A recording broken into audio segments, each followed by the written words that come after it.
Hello friends, welcome to secret of சமையல். இன்னைக்கு நம்மளோட சேனல்ல நாம பார்க்க போறது கொஞ்சம் வித்தியாசமான ஒரு முட்டை ரெசிபி. கொஞ்சம் கலக்கி கொஞ்சம் முட்டை மாஸ் ரெண்டும் கம்பைன் ஆன மாதிரி ஒரு சூப்பரான ஒரு ரெசிபி. இது ஒரு ஜஸ்ட் ஒரு 10 மினிட்ஸ்ல நீங்க இது வந்துட்டு செஞ்சிடலாம். வீடியோக்குள்ள போறதுக்கு முன்னாடி நீங்க என்னோட சேனலுக்கு இப்ப முதல் முறையா வரீங்க, வீடியோ கீழே இருக்கிற சப்ஸ்கிரைப் பட்டனை மறக்காம பிரஸ் பண்ணிக்கோங்க. பக்கத்துல இருக்கிற நோட்டிபிகேஷன் பெல்லையும் கிளிக் பண்ணிக்கோங்க. அப்பதான் என்னோட ஃபியூச்சர் நோட்டிபிகேஷன்ஸ் உங்களுக்கு உடனே வந்து சேரும். சரி வாங்க வீடியோக்குள்ள போலாம். இந்த சூப்பரான முட்டை வறுவல் எப்படி செய்யலாம்னு பார்க்கலாம். ஒரு வடச்சட்டியில ஒரு டேபிள் ஸ்பூன் அளவுக்கு எண்ணெய் விட்டு வச்சிருக்கேன். இதுல நம்ம கொஞ்சமா கருவேப்பிலை சேர்த்துக்கலாம். கூடவே ஒரு வெங்காயத்தை இந்த மாதிரி பொடியா நறுக்கி வச்சிருக்கேன். வெங்காயத்தை சேர்த்துக்கோங்க. இது கூடவே ஒரு 2 பச்சை மிளகாவை இந்த மாதிரி பொடியா நறுக்கி வச்சிருக்கேன், அதையும் சேர்த்துக்கலாம். இதை வதக்கி வச்சுக்கலாம். வெங்காயம் கொஞ்சம் சாஃப்டா வதங்கட்டும், அது வரைக்கும் வெயிட் பண்ணலாம். இப்போ வெங்காயம் ஓரளவுக்கு சாஃப்ட் ஆயிடுச்சு. இப்போ இதுல ஒரு மீடியம் சைஸ் தக்காளியே இந்த மாதிரி நறுக்கி வச்சிருக்கேன், அதையும் சேர்த்துக்கலாம். தக்காளியும் வெங்காயத்தோட சேர்த்து வதக்கி விட்டுருங்க. தக்காளியும் கொஞ்சம் சாஃப்ட் ஆகணும், ரொம்ப மேஷ் ஆகணும்னு அவசியம் இல்லை. நான் கொஞ்சம் சாஃப்ட் ஆக வரைக்கும் நீங்க வதக்கிக்கலாம். தக்காளியும் லேசா வதங்கிட்டு இப்போ ஃப்ளேம் கம்மி பண்ணி வச்சுக்கோங்க. ஒரு 1/4 டீஸ்பூன் மஞ்சள் தூள் சேர்த்துக்கலாம். 1/4 டீஸ்பூன் மிளகாய் தூள் சேர்த்துக்கோங்க. பெப்பர் பவுடர் ஒரு 1 டீஸ்பூன் சேர்த்துக்கலாம். பெப்பர் பவுடர் உங்க காரத்துக்கு தேவையான அளவுக்கு சேர்த்துக்கலாம். நல்ல ஸ்பைசியா வேணும் அப்படின்னு நினைச்சீங்கன்னா கொஞ்சம் அதிகமா சேர்த்துக்கலாம் பெப்பர். இதையும் நல்லா மிக்ஸ் பண்ணி விட்டாச்சு. இப்ப நான் வந்துட்டு ஒரு 3 முட்டை எடுத்திருக்கிறேன். இந்த முட்டையை லைட்டா அப்படி பீட் பண்ணிக்கலாம். ரொம்ப பீட் பண்ண வேணாம், லைட்டா இந்த மாதிரி மிக்ஸ் பண்ணி விட்டுருங்க. இப்ப இந்த மிக்ஸ் பண்ண முட்டையை நம்ம இதுல சேர்த்திடலாம்.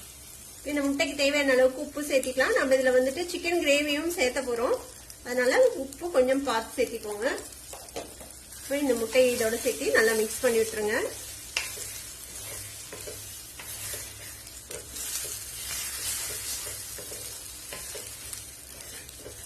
முட்டை வந்து ஒரு பாதி அளவுக்கு வறுபட்டிருக்கு. இப்ப இந்த ஸ்டேஜ்ல சிக்கன் கிரேவி நான் எடுத்து வச்சிருக்கிறேன். கொஞ்சமா சிக்கன் பீசஸோட இருக்குது, போன்லெஸ் சிக்கன் பீசஸோட. இப்ப இந்த சிக்கன் கிரேவியை நம்ம இதுக்குள்ள ஊத்திடலாம். ஒரு 3 கரண்டி அளவுக்கு நான் சிக்கன் கிரேவி ஊத்திருக்கேன். இந்த சிக்கன் கிரேவியோட சேர்த்து இந்த முட்டையை வந்துட்டு அப்படியே மிக்ஸ் பண்ணி விடுங்க. ரொம்ப போட்டு மேஷ் பண்ண வேண்டாம் முட்டைய, லைட்டா கொஞ்சம் பீஸா இருக்கணும் முட்டை, அப்பதான் நல்லா இருக்கும் சாப்பிடறதுக்கு. இது நல்லா மிக்ஸ் பண்ணி விட்டுறலாம். இதுல இன்னும் ஒரு கரண்டி குழம்பு ஊத்துறேன் நானு. இது கூடவே நறுக்கி வச்ச கொத்தமல்லி தழை சேர்த்திடலாம். இதை நல்லா மிக்ஸ் பண்ணி விட்டுருங்க. இது வந்து கிட்டத்தட்ட உங்களுக்கு கலக்கியும் புதுக்கோட்டை முட்டை மாஸ் அப்படின்னு சொல்லுவோம்ல, அந்த 2 ரெசிபியும் மிக்ஸ் ஆன மாதிரி ஒரு டேஸ்ட்ல சூப்பரா இருக்கும். நம்மளோட சேனல்ல ஆல்ரெடி நம்ம வந்துட்டு கலக்கியும் போட்டிருக்கோம், புதுக்கோட்டை முட்டை மாஸ் ரெசிபியும் போட்டிருக்கோம். நான் வந்துட்டு அதோட லிங்க் வந்துட்டு டிஸ்கிரிப்ஷன்ல கொடுக்குறேன், தேவைப்பட்டா செக் பண்ணி பாருங்க. இப்ப அவ்வளவுதான். இது வந்து ரொம்ப ட்ரை ஆக கூடாது, இந்த மாதிரி ஒரு கன்சிஸ்டன்சில தான் இருக்கணும். இப்ப நம்ம அடுப்பு ஆஃப் பண்ணிடலாம். இதை சுட சுட சர்வ் பண்ண வேண்டியதுதான்.